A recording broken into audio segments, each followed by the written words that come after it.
दोस्तों नमस्कार। बीते कई महीनों से केंद्रीय कर्मचारी पेंशन भोगी संगठन, पूर्व सैनिक संगठन अपनी मांगों को लेकर के आंदोलन कर रहे हैं। जगह जगह पर रैलियां भी आयोजित की गई और सरकार पर दमदार तरीके से दबाव बनाने का प्रयास भी किया कि ओल्ड पेंशन की बहाली हो, 18 महीने के डीए और डीआर के एरियर का भुगतान हो, नोशनल इंक्रीमेंट के पेंशनरी बेनिफिट का भुगतान हो, वन रैंक वन पेंशन 2 में जो विसंगतियां हैं उन विसंगतियों को सरकार दूर करे, पूर्व सैनिकों के अलग से आंदोलन और किसी भी मांग पर, चाहे वो वन रैंक वन पेंशन 2 की विसंगतियों को लेकर के कोई मांग हो पूर्व सैनिकों की, चाहे वो केंद्रीय कर्मचारी पेंशन भोगियों की पुरानी पेंशन बहाली को लेकर के कोई मांग हो, वेतन वृद्धि से संबंधित कोई मांग हो या पेंशन में सुधार से संबंधित कोई मांग हो, पेंशन बढ़ोतरी से संबंधित कोई मांग हो, केंद्र सरकार की तरफ से अभी तक कोई भी ऐसा फैसला नहीं लिया है जो कि इन कर्मचारियों की, इन संगठनों के, इन पूर्व सैनिक संगठनों के जो मांगे हैं उसमें सहमति बनाई हो। दोस्तों, इसका कारण क्या है? एक बहुत ही गजब की न्यूज है और इसका खुलासा हुआ है। सरकार की तरफ से दावे किए गए कि देश 5वीं सबसे बड़ी अर्थव्यवस्था है और प्रधानमंत्री मोदी जी ने हाल ही में एक रैली को संबोधित किया, जनसभा को संबोधित किया, जिसमें उन्होंने बताया कि तीसरी पारी में देश को तीसरी आर्थिक शक्ति बनाएंगे। यानी कि 5वीं बड़ी अर्थव्यवस्था तो है, तीसरी बनाने की तैयारी है। और दूसरी तरफ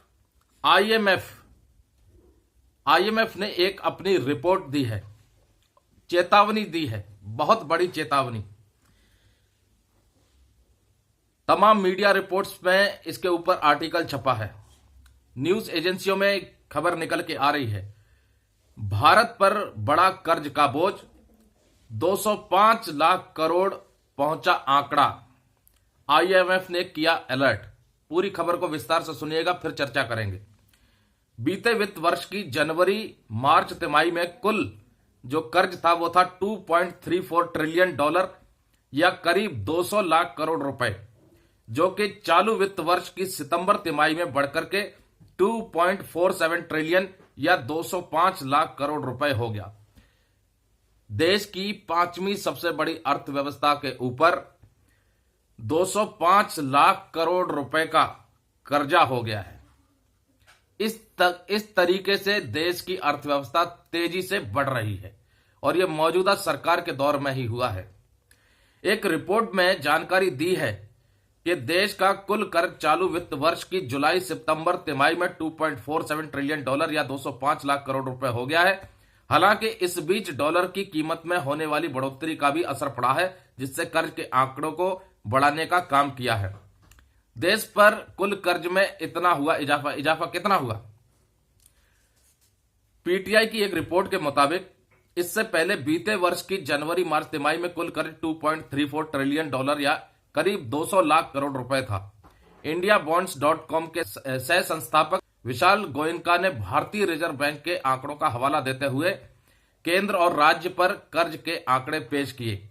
उन्होंने कहा कि केंद्र सरकार का कर्ज सितंबर तिमाही में 161.1 लाख करोड़ रुपए रहा, जो मार्च तिमाही में 150.4 लाख करोड़ रुपए था।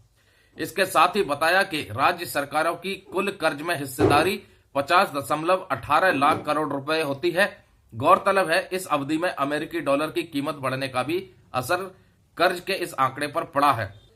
इसको लेकर के आईएमएफ ने भी बड़ी चेतावनी दी है कि देश का जो टोटल जीडीपी है उसके 100% तक कर्ज देश के ऊपर हो सकता है मौजूदा ट्रेंड के हिसाब से।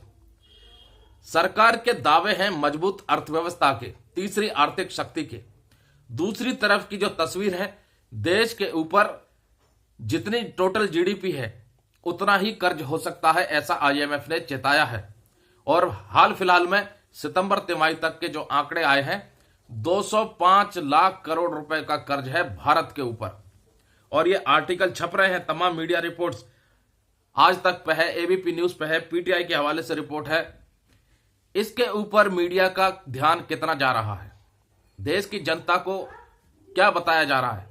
सेंट्रल गवर्नमेंट एम्प्लॉयज पेंशनर्स पिछले कई महीनों से धरने दे रहे हैं कि उनकी पेंशन में बढ़ोतरी की जाए, उनकी सैलरी में बढ़ोतरी की जाए, उनकी जो विसंगतियां हैं 1 रैंक 1 पेंशन 2 की पूर्व सैनिकों की, उसको दूर किया जाए, ओल्ड पेंशन की जो मांग है उसकी बहाली की जाए, 18 महीने का डीए और डीआर का जो एरियर है उसका भुगतान केंद्र सरकार करे, नोशनल इंक्रीमेंट के पेंशनरी बेनिफिट का भुगतान करे, 8वें वेतन आयोग का गठन करे।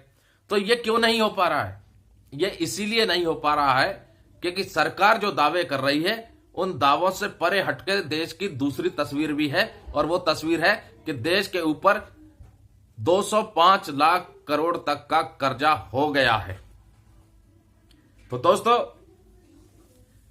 अब इस रिपोर्ट को पढ़ने के बाद, इस आर्टिकल को पढ़ने के बाद ये उम्मीद हट गई है कि केंद्र सरकार केंद्रीय कर्मचारियों के लिए और पेंशन भोगियों के लिए उनकी जो मांगे हैं उन मांगों को पूरा करेगी। उम्मीद हट गई है। अब नहीं लगता कि पुरानी पेंशन बहाल होगी। अब नहीं लगता कि इक्वल मिलिट्री सर्विस पे यानी जेसी और जवानों को 15,500 मिलेगा। अब नहीं लगता कि 8वें वेतन आयोग का गठन होगा जिससे कि सैलरी बढ़ोतरी हो, पेंशन बढ़ोतरी हो। अब नहीं लगता कि 18 महीने के डीए और डीआर के एरियर का भुगतान होगा।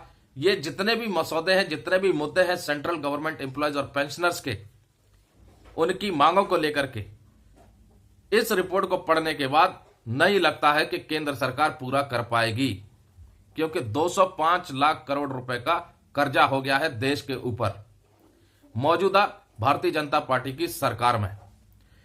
सेंट्रल गवर्नमेंट एम्प्लॉयज जो मिल रहा है, पेंशनर्स को जो मिल रहा है उसी में संतुष्ट रहें, क्योंकि मौजूदा सरकार से मिलने की उम्मीदें अब बहुत कम हो गई हैं।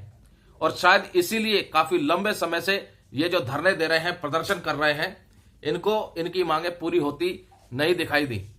उसका ये कारण है, सबसे बड़ा हो सकता है ये कारण बहुत बड़ा है, क्योंकि देश के ऊपर 205 लाख करोड़ रुपए का कर्जा है, कोई छोटा मोटा कर्जा नहीं है। और आईएमएफ ने चेताया भी है कि यही ट्रेंड चलता रहा तो देश की जितनी जीडीपी है उतना ही कर्जा भी हो सकता है। इसलिए शायद सेंट्रल गवर्नमेंट एम्प्लॉयज और पेंशनर्स की यूनियनों की जो डिमांड है वो पूरी नहीं हो पा रही है। तो दोस्तों, ये सुबह की एक अपडेट थी। जानकारी कैसी लगी कमेंट जरूर कीजिएगा। और इस जानकारी के बाद क्या आपको लगता है कि अब सेंट्रल गवर्नमेंट एम्प्लॉयज और पेंशनर्स की मांगे पूरी हो सकती हैं? कमेंट करके जरूर बताइएगा। नमस्कार दोस्तों, जय हिंद, जय भारत।